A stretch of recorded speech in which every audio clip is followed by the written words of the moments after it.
Our first speaker is Professor Dimitri Segal from Igal. Yes. I would try to offer you a necessarily brief survey of what I see as a relationship between the so-called high culture, and I'm not even attempting to define it, and the exercise and the experience of power among the Soviet, formerly Russian, and then again Russian Jews in Russia and later in Israel. The fact that I'm not defining high culture, of course, stems from great difficulty of doing so, and secondly, still from the fact that somehow this notion, as many other notions which we heard today in Eric Cohen's presentation, which included the ideas of Bourdieu, is self-understood, self-evident. For those who are exposed to that, who experience that, it is somehow self-evident what high culture is. Of course, it involves definite contrast to what is considered a low culture, but I will certainly not go into these niceties. I will only say that historically, and I will beg the indulgence of the historians of Russian Jews who sit here, but I think that historically high culture, certainly not high Russian culture, was not a province of Russian Jews. We entered into this arena quite late, though true, by the end of the 19th century, some liberal professions and some cultural occupations, traditional cultural occupations, were already a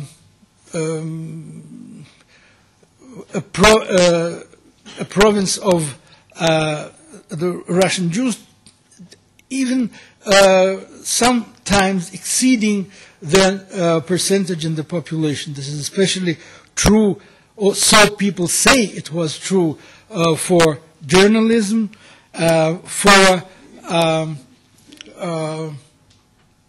some areas of legal professions, especially attorneys, but definitely not sciences, not scholarship, not humanities. In fact, humanities, the field which I represent, Slavic studies and history of Russian literature, was known as the most anti-Semitic of all liberal professions, of all provinces of high culture. We also should notice that at that time the exercise of power among the Russian Jews in the Russian society was really non-existent, minimal, and by power, of course, I understand it's not a sociological definition, but an influence which an individual experiences on the part of the society or on the part of other people, and which he cannot withstand and has to conform his or her behavior to the demands of the society or other people. In this respect, of course, Russian Jews were at the bottom of the power scale.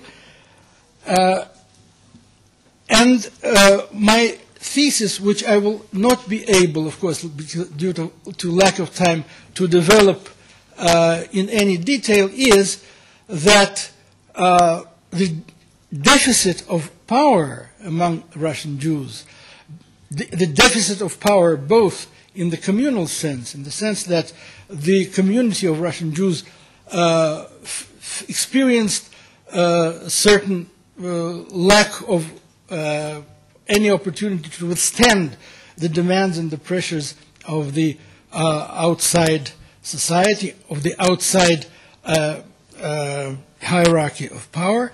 This deficit was in time began to be compensated by an ever-increasing entrance of the Russian Jews into the so-called high culture.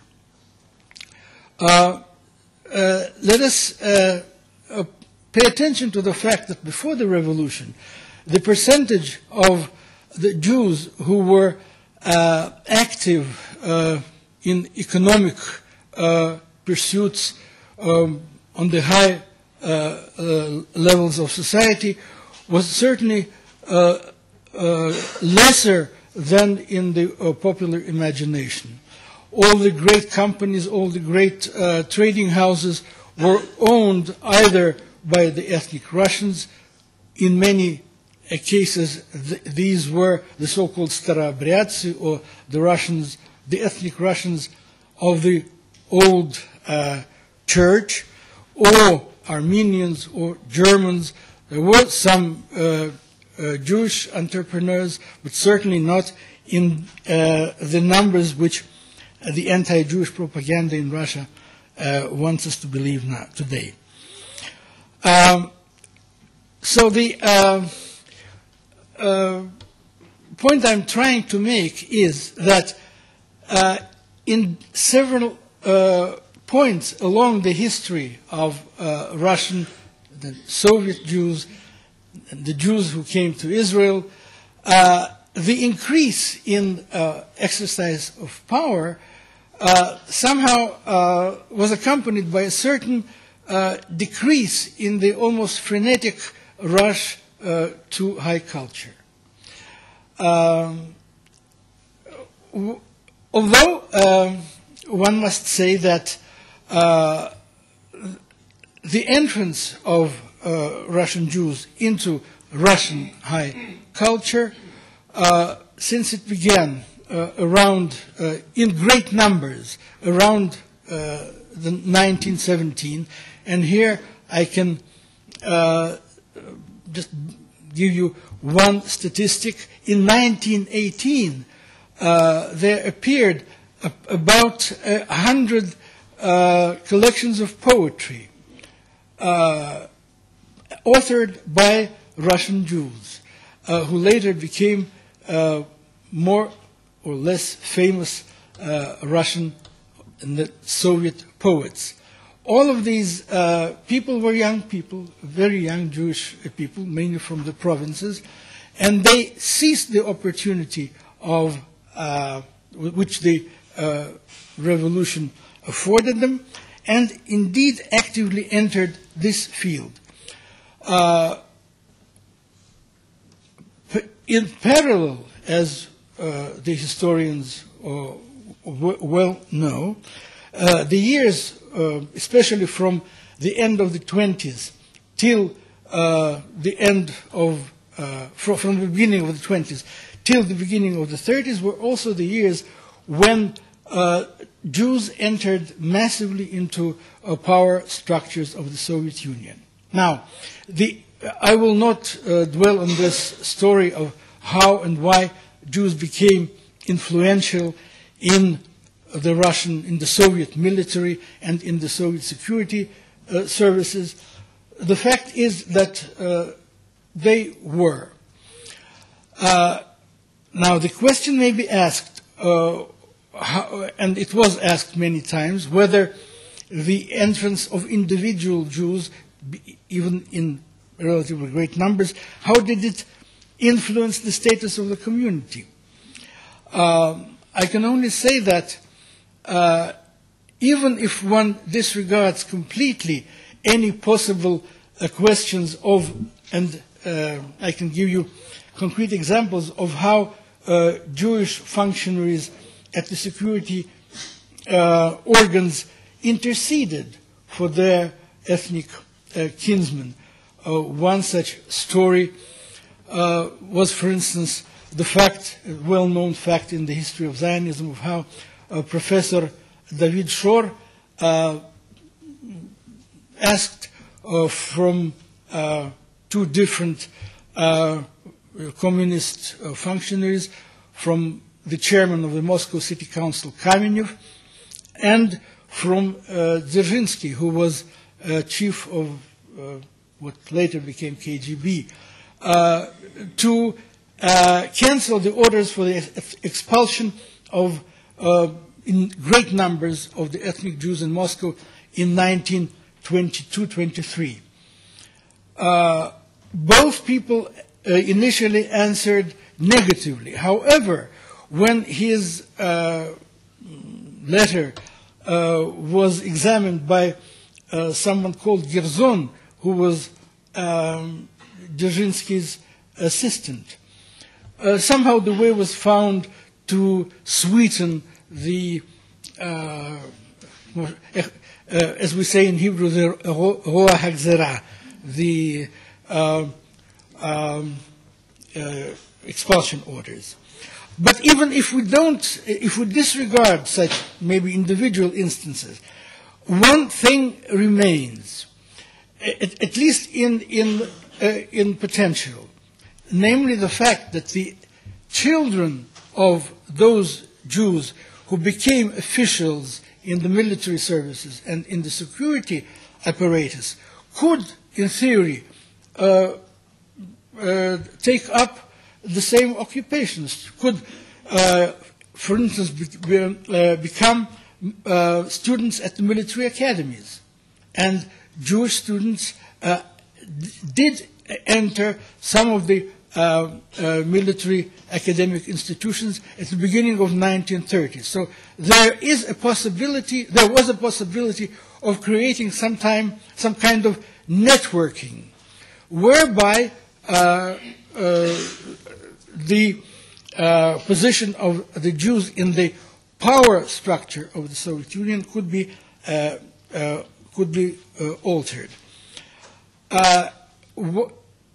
In the 1920s, actually, were characterized by great anti-Semitism within the Soviet society. Anti-Semitism both on the popular level and in the party ranks, which was fueled by the struggle between Stalin and the opposition. Therefore, another venue whereby the Jews could achieve influence and power, namely the entrance to the ranks of high party institutions, was, especially the Politburo, was for a time being barred to them. At least the joke which went there in the 1927 was that how is Stalin similar to Moses? Moses left the Jews out of Egypt, and Stalin let the Jews out of Politburo. Out of the Politburo, which was the ruling organ of the party. So, in any way, in the Soviet Union, the only period where it was possible for Jews to occupy the three rungs of real power, namely the party organs, the military, and the security, was from approximately 1929 till 1937. The historians know about the Politburo decisions of 1937, which actually barred any advancement of the Jews in the party organs any further. And of course, the destruction of the military cadre and the security cadre in 1937 and 38 actually meant that most of the people who were destroyed were Jews. This is a long story. what I want to say is that the same years witnessed an unprecedented Jewish advance in the so-called high culture. The numbers of the Jews in sciences, in concert musicianship, which was true a Jewish field even before the revolution, but now became almost completely populated by the Jews. The first all-union competition of concert musicians, первый конкурс музыкантов-исполнителей, took place in 1936. And all the people who occupied the first place were Jews. David Oistrach, Emil Gilels, and David Oistrach, of course, is a violinist. Gilels was a pianist, and his sister, Елизавета Gilels. Now, the drive of the Jews to high culture, of course, is may be interpreted in many ways. One of, and I think that in what happened in Russia in those years was maybe compared in some ways to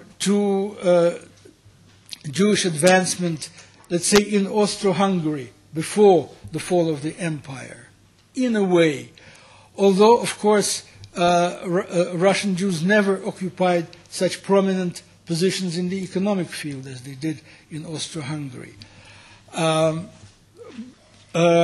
However, what must be said is that whereas in Austro-Hungary the Jewish writers and painters occupied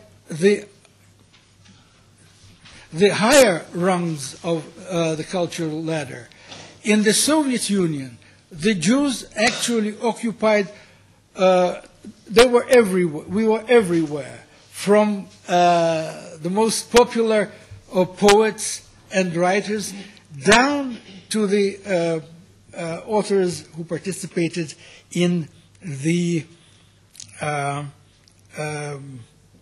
district newspapers or some such thing. Now, as I have already exhausted my time, let me I only hope that our chairman will relate to those parts of my presentation which he has read and which I was not able to deliver here. No connection between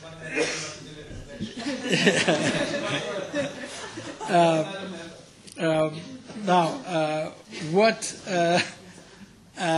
what should be said is that the same, of course, after the Russian Jews ceased being the agents of power and became the objects of power, the drive into various venues of high culture only increased. And certain professions changed their appearance when the Jews turned to them, and these professions, like geologists or engineers in iron and steel industry, became, in a way, provinces of high culture. What happened in Israel, of course, is that the Jewish community came here and, let me say it quite briefly, realized itself on many levels, but definitely not that of exercising power. Any analysis of the Russian Jewish participation in the Israeli power structures would show that the percentage is minimal. The only place that we are present is the Knesset. There are no Russian Jews in any appreciable numbers in any other institutions of society which have some relation to power, be it economic power or any other forms of power,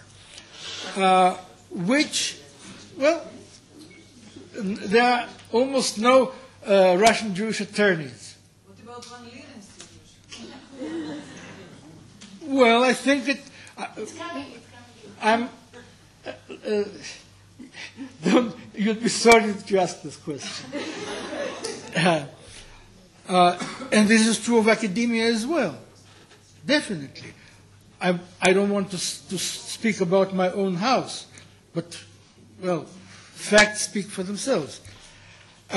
However, at the same time, one can witness definitely the development of the manifold and very rich cultural life among the Russian Jews, which is characterized by themselves as doing high culture.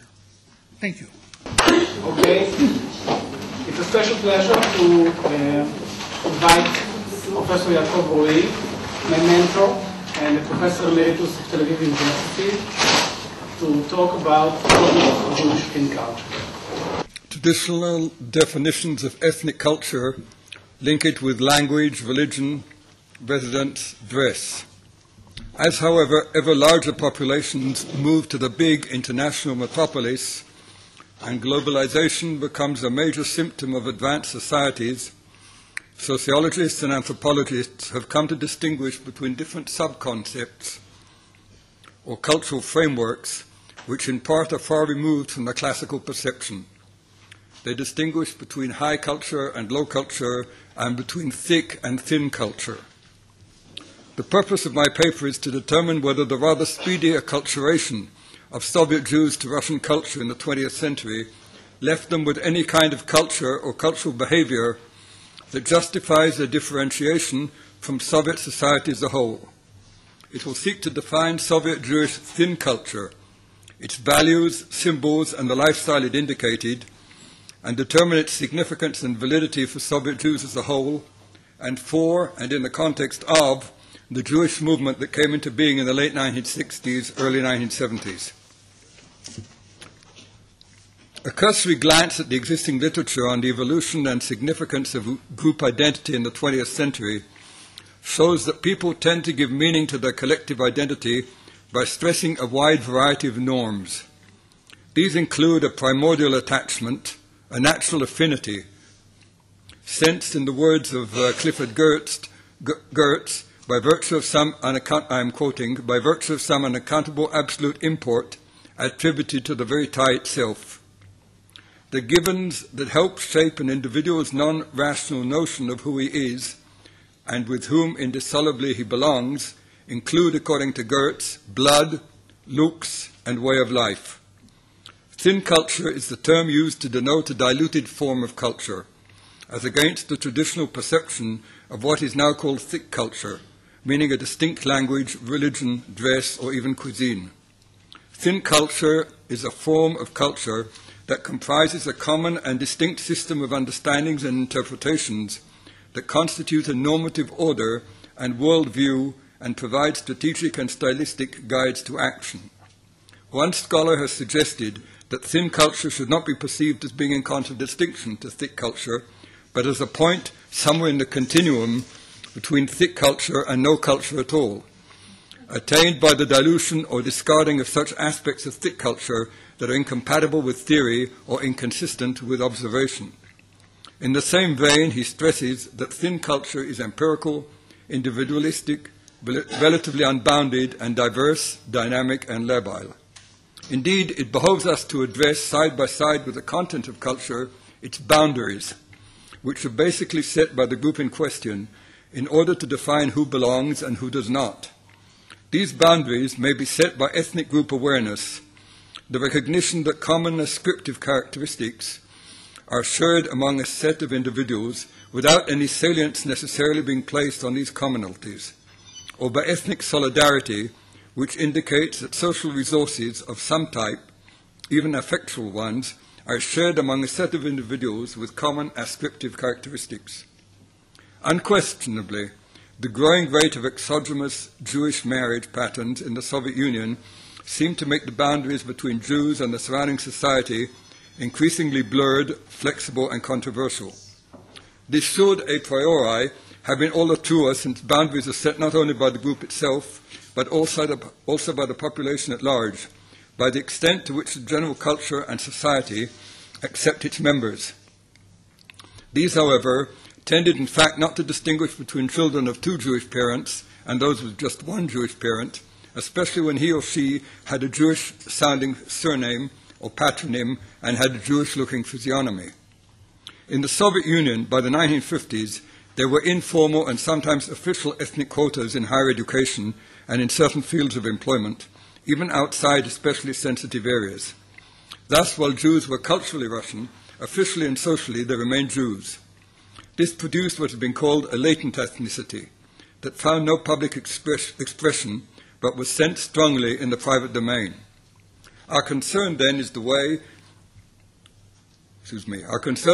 with the way of life of the majority of Soviet Jews, who had given up on distinct language, religious tradition, place of residence, and attire as they moved to the country's larger cities and took advantage of the professional and social mobility that the new order provided. In other words, the thin culture of which we are talking was basically, indeed by definition, not a remnant of time-honored custom, something Jews brought with them as they modernized and urbanized. In fact, it would probably be truer to suggest that in the early years, immediately subsequent to their migration from the areas of the former Pale, they probably consciously rejected and lacked even a thin culture in their eagerness to acculturate and become a part of Soviet society. Yet over time, particularly in the wake of the double trauma of the Holocaust and the rising official and social anti-Semitism during World War II, Jews created a thin culture of their own. It comprised primarily a Weltanschauung, an un- or subconscious reaction to the limitations of their acceptance into Soviet society and to the new and more sophisticated discrimination to which they were being subjected. This did not necessarily imply that Jews gave much or even any thought to their Jewishness and Jewish roots, nor did it in any way affect their inclination simply to consider themselves as pertaining to Russian or international Soviet culture. In the 1920s and 30s, a plethora of Jewish cultural institutions had been formed, designed a priori both to replace the Jews' traditional structures and to enable them to internalize the message of Bolshevism with greater ease and speed than would have been possible were they to encounter it outside specifically Jewish frameworks. Most of these new institutions, however, were shut down in the latter 1930s, and the last of them at the end of the 1940s, when Jewish cultural figures were arrested and silenced. The Yiddish language, officially recognized in the past as the national tongue of the Soviet Jewish minority, and Yiddish culture were to all intents and purposes outlawed. The official Soviet apologia that most Jews were in any case wholly acculturated into Russian culture was not totally untrue, although it was untrue to suggest that this was the reason for the suppression of Jewish culture. Be this as it may, the minimal Yiddish culture that was allowed to function after the early 1960s was not relevant to the vast majority of Jews who no longer had any Yiddish. Yet most former Soviet Jews seem to agree that in the last 4 or so decades of the Soviet system, there was a thin Jewish culture. Jews not only felt that they were Jews, even though they had abandoned the outward trappings of their Jewishness, they were also naturally attracted and felt somehow akin to fellow Jews. Typically, Jewish behavior patterns included mixing socially only or mostly with Jews. Many Jews in the Soviet Union undoubtedly felt themselves Jews, not merely for the negative reasons they were so designated in their documents. Whether consciously or not, they generated certain attitudes and behaviors that emanated from their distinct status. Lacking any of the indicators of Jewish culture, they nonetheless, perhaps as a result of their relatively high social standing and educational achievements, tended to bestow on their Jewishness a positive content. They felt that as Jews they had values, beliefs, and attitudes that made them somehow culturally and morally different from and superior to their non-Jewish neighbors. Perhaps the most important of these were the high esteem for education and the professions, and the conviction that on the one hand they made disproportionate contributions to both Soviet and universal culture and science, on the other hand had higher moral standards. In conformity with the analysis of one scholar, as they interacted with each other and with the world around them, Soviet Jews developed, and I quote, more substantial and distinctive common views of themselves, their relations with the rest of the world, and their emergent collective past. Indeed, Jews in the Soviet Union retained unmistakable markers, however subtle they may seem, for example in the ways they used their leisure time and spent their disposable incomes.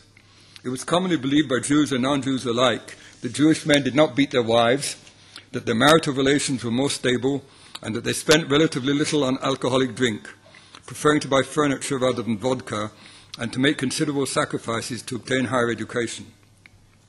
Jews, certainly in Moscow and Leningrad, attributed to themselves the stereotype of being kulturny, cultured.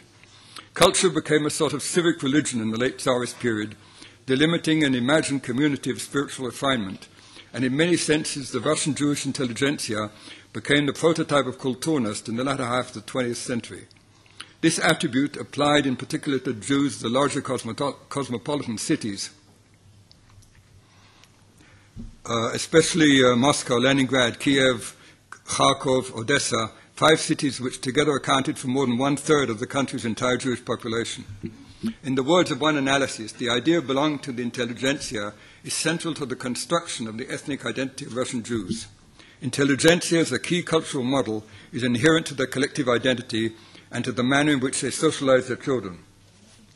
They draw on the qualities of the intelligentsia in maintaining and claiming their distinctiveness, both as individuals and as a collective, to define their identity, behavior, intellectual experiences, cultural taste, and preferences. Jewish attitudes, especially in the RSFSR, both in the larger and in the lesser cities, included simply the sense of not being Russian. This sentiment was shared by many who had nothing else about them that they could describe as Jewish. Larissa Bogoraz, a prominent dissident in the late 1960s, early 70s, wrote, "Unfortunately, I do not feel like a Jew. I understand that I have an unquestionable genetic tie with Jewry. I also assume that this is reflected in my mentality, in my mode of thinking, and in my behavior. But a more profound and more general common bond is lacking, such as community of language, culture, history, tradition. I am accustomed to the color, smell, rustle of the Russian landscape, as I am to the Russian language. I react to everything else as alien, and nevertheless, I am not Russian. I am a stranger today in this land." There was also a certain Jewish subculture. This held, among others, for Jews outside the large cities and in so-called national republics, where most of them were classified by the titular populations as Russian speakers, Ruskoyazhichnye. Aspects of Soviet culture were identified by Jews as being Jewish. These included references to Jews and Jewish themes in general literature and drama. By the 1960s, there were endless anecdotes about Rabinovich and Abramovich. There was the material of Arkady Raikin and Mikhail Zvanetsky, who enjoyed enormous popularity. Even compositions of non-Jewish composers such as Prokofiev and Shostakovich on Jewish themes were considered part of the Jewish heritage, such as the latter's 13th Symphony and Babi Yar. In addition, there were the Russian translations of Shalom Aleichem and a few other approved Jewish writers that were accessible to Soviet Jews and were widely read. Many Jewish homes still boasted books of Jewish content, especially in the Russian language. Some Jews made a point of reading Babel, and many more read Mandelstam and Pasternak, although not quite sure whether to consider them Jewish writers or not. Finally, Soviet Jews enjoyed a certain sense of solidarity, not one that could be publicly demonstrated in a society that did not permit the existence of Jewish organizations to which they might affiliate. This sense of solidarity was not simply a negative reaction to anti-Semitism, the result of being singled out for discrimination or of evoking hatred, although this feature of Soviet society certainly operated to create a certain Jewish solidarity. Thus, Soviet Jews were highly sensitive to the achievements of fellow Jews in sports, science, the arts, or wherever. They were collectively proud of the achievements of Pasternak, Galich, Lev Landau, Yuli Daniel, whose successes were the recurrent topic of discussion within the family and among friends. The same held for the Jews' role in the victory over fascism in World War II. A similar reaction was frequently, although not always or ubiquitously, evoked by Israeli achievements, especially in the field of science. And there was the collective memory of anti-Jewish pogroms under the Tsars and of the Holocaust, and the urge to institutionalize and perpetuate that memory. which likewise contributed to this tenuous but unquestionable emotional association. It was no accident that the bard Alexander Galich wrote a powerful poem called Kaddish in memory of Janusz Korczak, another focusing on the Holocaust in one's own image, por obrazie I podobiu, while news of the outbreak of the June 1967 Six-Day War inspired him to write his requiem to those who survived that began the words 6.5 million. A Western scholar who studied the Jewish press that came into life under Glasnost was struck by the vitality of this thin culture.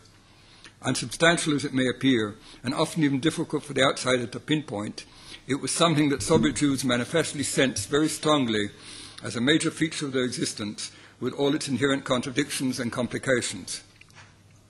A decade and a half before Glasnost, in the early 1970s, this same somewhat nebulous psychology and outlook helped provide the infrastructure for, or backdrop to, the Jewish movement that came into being as Soviet official anti-Semitism took on new dimensions under the guise of anti-Zionism and antagonism to Israel. Even some of the leaders of the movement, not to speak of the rank and file, came from a basically non-Jewish background, had no ties with Jewish culture and customs in their childhood and as they became adults.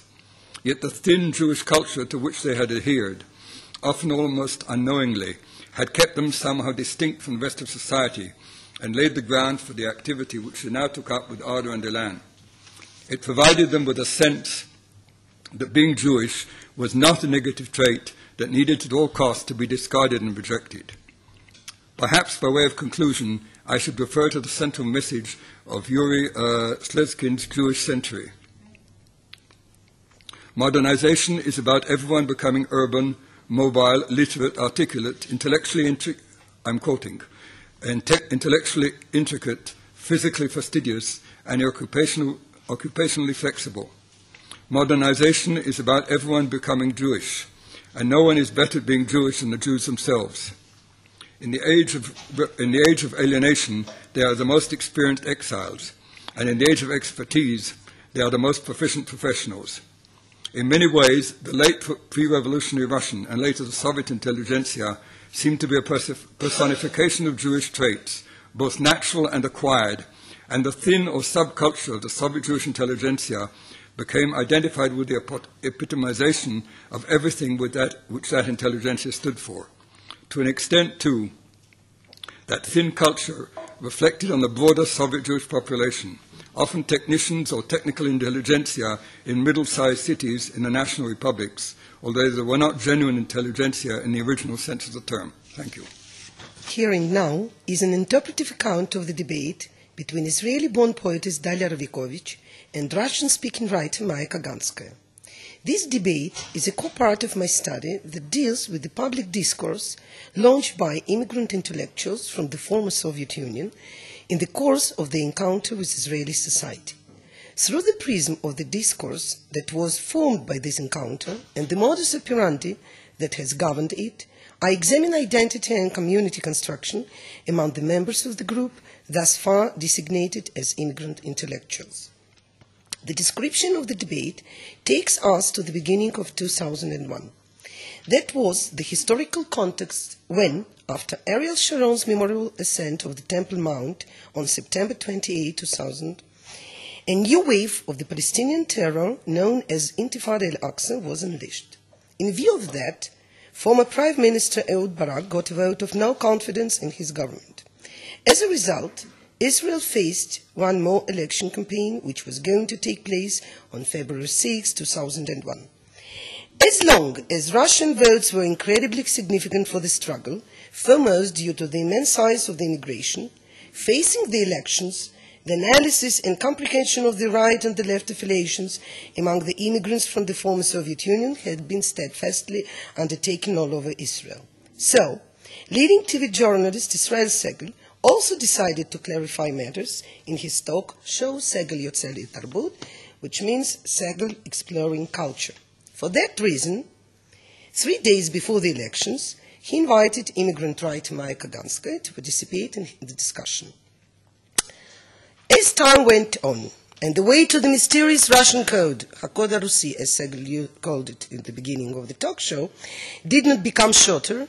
Segal decided to leave behind all those labyrinths of Kaganska's sophisticated antonyms, which pointed at nothing else but her unyielding disdain to the left, the Israeli left, and as well as Shalom and Oslo, and played a trump card. In so doing, he asked Kaganska to clarify a dilemma that in effect sounded as an indictment. So he said, I quote, "I shall tell you one thing that embarrasses the people on the left in Israel mostly. We used to say to ourselves the following: here is a woman who suffered. Better to say many other Jews who suffered because they were a deprived minority in Russia, moreover, were persecuted for their faith, for their religion. Despite all that, they have not revealed any compassion toward the problems of the Palestinians."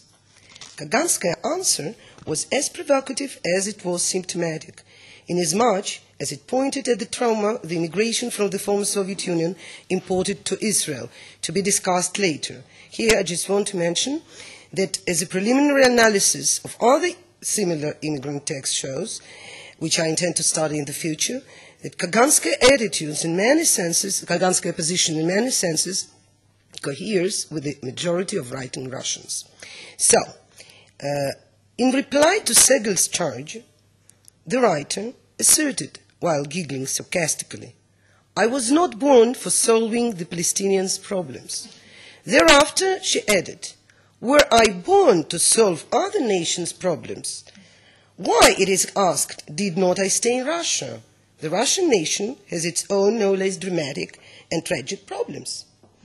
And it was this phrase that impelled Ravikovitch to give Kaganska a rebuttal on February 10, 4 days after Sharon's victory. In so doing, the poetess inflicted another moral judgment. "I think," she said, "that a person who admires the Russian classics and its values in no case would say that a certain group of people doesn't interest him her at all. Dostoyevsky would not have said that." It is here where one may say that the poetess charges Kaganska et al. With their inadequacy to the ancient tradition of mercy imprinted into the Russian classics, while she tries to use the very source of Russians' pride, the culture they imported to Israel, as a weapon against them. This brief charge lays claim to another very important charge against the immigrant intellectuals, their abandoning of the Intelligentsia values, which joins Segal's indictment of Russians in forgetfulness of the sufferings they had experienced in the communist regime as both Jews and intellectuals. In short, as it is always with games, they are seductive in Baudrillard's sense. Being unaware of Kaganska's disdain to appear under the name Intelligentsia, Segal and later Ravikovitch threw down a challenge by compelling the former to prove her belonging to the Intelligentsia. And as such, the native intellectuals has joined, if only tacitly, the game of purging the unsuitable candidates for the Intelligentsia identity. By this, they only reinforced the habitual desire for doing fight, which Kaganska took upon herself in the form of a sophisticated argument during our talk in Jerusalem in June 2003. Thus, the writer asserted, they, meaning the Hebrew-speaking intellectuals, do not understand that I am as I am, meaning an extreme right, unlike the majority of them, not despite, but because of Dostoyevsky, Bulgakov, and others. If natives do not understand it, they should go and reread all these writers. When Ravikovitch tried, now I proceed to a sort of interpretation.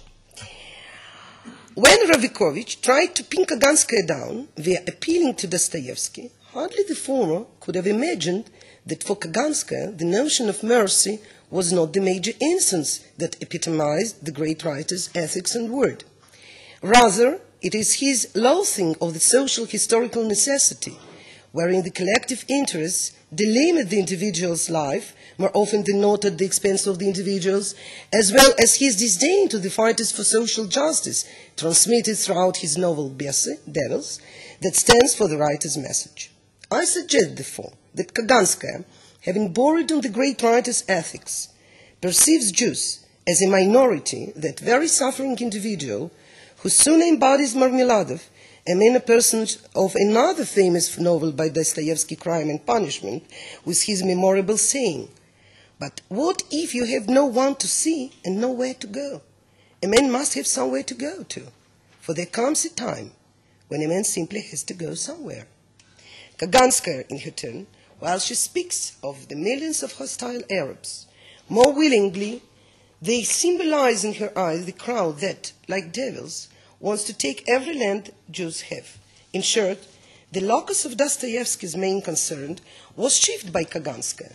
The word individuals was substituted by the word Jews. This interpretation makes possible to understand the grounds for her provocative claim, "I was not born for solving the Palestinians' problems," inasmuch as the authority of the great writer, whom she refers for justification, consciously or subconsciously, doesn't matter, sustains it. But this is not the whole story. In the context of the debate, wherein Jews were the chief concern of the discussion, it could have been quite reasonable to decline any reference to Dostoevsky, inasmuch as the great writer's notorious idiosyncrasy, his anti-Semitism, had cast doubt on the very idea of compassion. Of course, if the latter is understood as a virtue referred to selectively, because in no case did the great writer count Jews whenever he suggested mercy and love as remedies to societal wounds. True, it has become almost a norm to reveal tolerance toward this drawback of the great writer compared with the greatness of his legacy, somewhat a test on the intellectual's open-mindedness, no matter of Jewish or Gentile origin.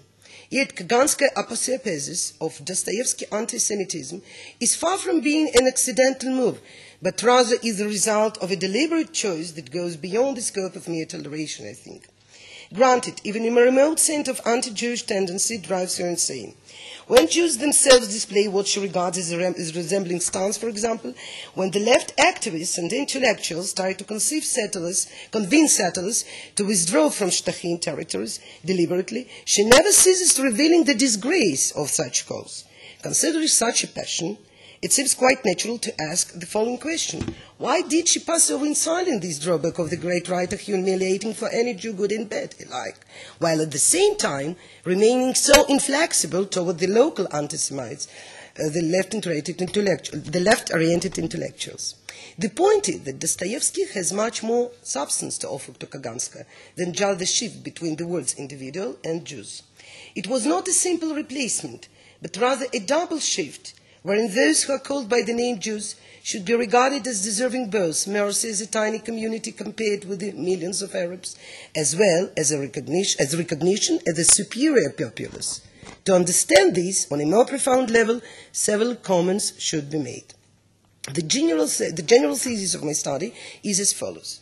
The reconstruction of the immigrant intellectuals' communal identity in the new symbolic order was accompanied by constant reference to both of their former socio-cultural experiences imported to Israel. First, a reference to the habitual propensity to identify themselves as an intelligentsia, and second, a reference to the trauma of a Jewish identity unarticulated in the former symbolic order. Here, by the expression trauma of an articulated Jewish identity, I mean the inability in the Soviet past to exercise their Jewishness publicly as distinct identity. As individuals, the Jewish identity was fairly outspoken, articulated, at least as fixed, and as Professor Ro'i spoke about it, at least fixed in the notorious fifth paragraph of the interior Soviet passport. It was again this communal identity split that the new identifications of the immigrant intellectuals had constantly been bumping, while the everlasting shuttling between the two bones of identity, the intelligentsia and the trauma of an articulated Jewishness, made the constant symbolization in the new culture impossible. The notion of a communal identity split originates in a psychoanalytic perspective. Among the variety of approaches that psychoanalysis offers, I have chosen Slavoj Žižek's innovative methods of investigating the dynamics of collective identities by applying the Lacanian concept of the imaginary real symbolic structure of the human psyche. Žižek's most fruitful idea, however, is that the former traumatic experience, the Lacanian real of a person collective, plays a decisive role in the process of any identification. One more comment is crucial. The trauma of unarticulated Jewishness was by no means the primary conflict of Soviet Jewry in general, and the group in particular within the former Soviet Union. Another no less significant feature that underscored their existence and structured their identity in the former symbolic order was the feeling of otherness, peculiarity.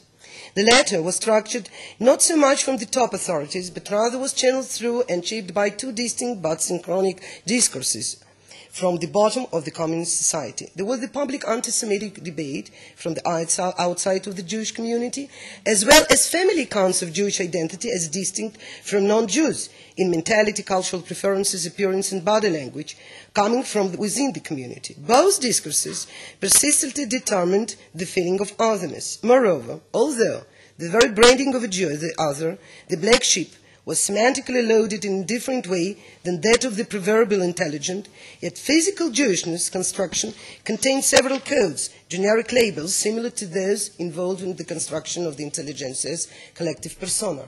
Therefore, I assume, having been exposed for so long time to the construction of their otherness as Jews and as the Intelligentsia, the feeling of peculiarity became the real structure, the intermediate traumatic leftover of the communal identity of the former Soviet intellectuals of Jewish origin.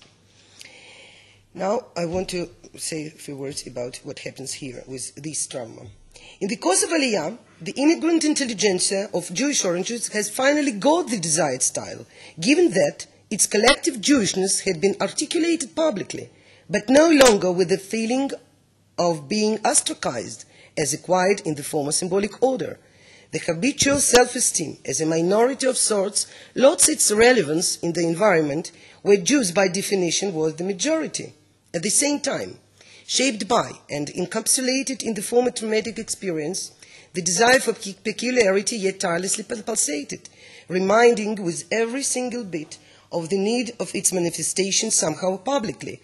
Thus, I suggest, the moment the trauma of unarticulated Jewishness was soothed, another real structure coupled with it entered the stage, the search for the habitual feeling of otherness. As a result, a new spiral in the immigrant intelligentsia's disquiet began, stemming out of the feeling of the lost peculiarity. Tirelessly pulsating, that feeling impelled some among the immigrant intelligentsia to yearn for an equivalent to the suspended otherness in a form of the surplus Jewishness. Hence, Kaganskaya et al. Had to search for the dividing attributes that could have set them apart as others, yes, of a desired sort for Israeli society. For the required dividing attributes and for the surplus Jewishness in Israel, only true Jews, devoted and pure, a sect of untouchable, could stand, while the rest of Israeli society was set as an audience for the nostalgic spectacle. Likewise, in order to safeguard their peculiarity, immigrant intellectuals undertook a kind of cultural descent. They found satisfaction in devout Zionist and or Jewish religious practices, given that for now the very peculiarity had come to light in the benevolent society compared with the hostile Soviet. Thus began the profound identifications with the right-wing communities, which attempt to quench the side effect, of the suspended Jewish identity. The feeling of peculiarity had become dear, and the desire appeared to exhibit it to others like the old wounds. Now let us refer to Dostoyevsky's novel Devils once again. In this novel, the writer envisages revolution not only as an insatiate monster that devours his own children while throwing ever more individuals on the fire of the crowd, but also as the disasters that bring about the leveling between individuals and the rise of the scum, which any fight for social justice goes along with as well. This is why the author calls Peter Verhovensky and his band of modest radicals, in Kaganskaya terms the left-arrayed intellectuals, devils. According to Dostoyevsky, not only did they cause the troubles, disorder in a small provincial town upon their arrival in it, but also stir up the scum of the society. It is here, in Dostoyevsky's disdain to the leveling, or that his anti-Semitism becomes almost unimportant for Kaganskaya, disregarding that among the scum the great writer reckons Jews as well. These wretched little ids with their mournful but arrogant smiles, as he portrayed them in Devils. Thus, Paradoxically, Dostoyevsky has helped Kaganskaya to justify, as it were, her negligence of the Palestinians' problems on the ground that the latter are inferior if measured up to Jews' ones. She perceives Palestinians, actually all Arabs, as that inferior community which has no right to desire equality with the superior Jewish community. Her message to Ravikovitch et al., as stemming from the hatred of egalitarianism, can be interpreted as follows. If you dare to invoke Dostoevsky, then you should ready to recognize that, in line with his message, Arabs may deserve compassion, but by no means equality, that it would annihilate the difference between them and Jews. I want to close this presentation by filtering Dostoevsky and Kaganskaya's disdain for leveling between individuals, that is, in other words, the desire for peculiarity, through the ethics of psychoanalysis, as expressed in the Lacanian maxim, do not give on one's desire. As Zizek writes, the desire with regards to which we must not to give up is not the desire supported by fantasy, but the desire of the other beyond fantasy. Regarding Dostoevsky, given that his ethics can be interpreted as a claim to ultimate dissociation from any enchantment of obedience to the irrational meaning unsupported by fantasy call of the big other, his stand is in agreement with the Lacanian ethics. He rejects the revolutionary symbolic order, or better say, didn't give up on its desire, because the latter had not provided him with such a fantasy which the writer could have experienced as required for the healing of his traumatic remnants. Moreover, he understood egalitarianism as a threat to his desire for uniqueness. Inasmuch as Kaganskaya's position is concordant with Dostoevsky ethics, it is concordant with the Lacanian ethics as well, even though her attitude is regarded as an unethical position by Ravikovitch et al. Kaganskaya has not obeyed the imperatives of the Israeli left. It is not so much because she has granted the leftist establishment with the position of the malevolent big other, similar to that of the discredited communist regime, as it is because the left had not provided her and the like with an alternative fantasy that could sustain her living in a full of antagonism reality. To conclude, by not thinking that Arabs deserve equality with Jews, she remains but herself. One extremely important aspect, however, stays unspecified in this concise presentation: the agreement or disagreement between the Lacanian ethics and, by the same token, Dostoevsky's stand, and the desire for the surplus Jewishness among Jews themselves, like in the case with native intellectuals, as well as among other immigrant groups, such as half-breeds and non-Jewish spouses, whose problems do not bother Kaganskaya et al. Either. But this is a matter for the further discussion. Thank you. I want to start with a somewhat provocative statement, building on Irina's final talk, and say that it seems to me, listening to these three presentations, that one, Lacan is necessary, or his apostle, Zizek, and I'll try to make a case for that. The conceptual apparatus sounds heavy, opaque, Danish, French, and yet I think we cannot really avoid it. And second, in that vein, I want to say that it seems to me that Jews appear as something, again, Zizek would call an empty signifier. It's almost impossible to define our understanding of the term, and I'll make a case for that. Irina started with a problem. Kaganskaya, who is secular, intellectual, rational, enlightened, votes for the right. That doesn't make sense. It doesn't make sense for the leftist, very powerful Israeli academic establishment. And how you make sense of that? I think it's implicit in her presentation that the conceptual apparatus traditional sociology supplied us with is incapable of doing the job. We cannot explain Kaganskaya's political stance sociologically in terms of interests. There is no material interest, there is no power pressure group that she represents that necessarily justifies a right-wing position. Thus, recurse to interest would not work. Cultural explanation doesn't work either.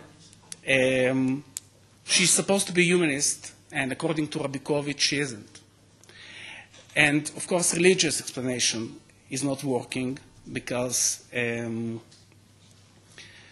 well, Russian Jews are secular, and as I said, enlightened and so on, and you cannot really present Kaganska's stance as some sort of Jewish traditional religiosity. Shas, yes, but Russian Jews taking right-wing positions, it doesn't work. So what we remain with is a very loose notion of ideology. We reconstruct left-wing ideology and right-wing ideology, and we are somehow arguing that, well, this is the conceptual scheme that the Russian Aliyah is working with. Let's see what are its coordinates. But the point in Irina's presentation was that, again, this ideology doesn't really make sense. We cannot reconstruct it fully. And perhaps we'll benefit if we'll replace it with a slightly different notion, namely the notion of social fantasy. We still have a structure of thinking with certain coordinates and certain grid that we apply to reality. But now we assume that fantasy has always in its center something which is inexplicable, something which functions as an empty signifier, something that Irina presented as via terms that cannot be defined, cannot be deciphered. Individuals or individuality, Jews, what exactly we mean by that, or intelligentsia. Everybody has to structure his discourse using those terms, but nobody can fully account for them. And thus she unfolds Lacanian tripartite division that, according to Lacan and Zizek, who showed how his methodology can be applied to social sciences, if you examine whom people identify with, from what position they do that, i.e. the symbolic structure they unfold, and then you look at the trauma, i.e. you isolate that ingredient on which the entire edifice is structured, but which cannot be explained in its own terms. And here, Irina advanced the notion of Russian Jewishness, which is inexplicable, which was never articulated, which cannot be articulated, and hence the need for trauma and trauma studies, which are very fashionable since the 1990s, something that we can always circle around, but can never really define and articulate. You have to think in those terms, because you have to explain how this structure is here. It stays, it lives, but it cannot be made coherent. It's not a problem that can be somehow superseded. And so we go back to the notion of Russian Jewishness. The problem is obviously, and I think all three presentations somehow revolve around that problem, that, well, it's very difficult to explain what Russian Jewishness or Russian Jews are all about. They do not perceive themselves as Russian Jews. They do not act as a social group. They do not have a common culture. What are they? To Zizek, to Irina, they are an empty signifier that defines uniqueness, otherness, and basically intelligentsia identity.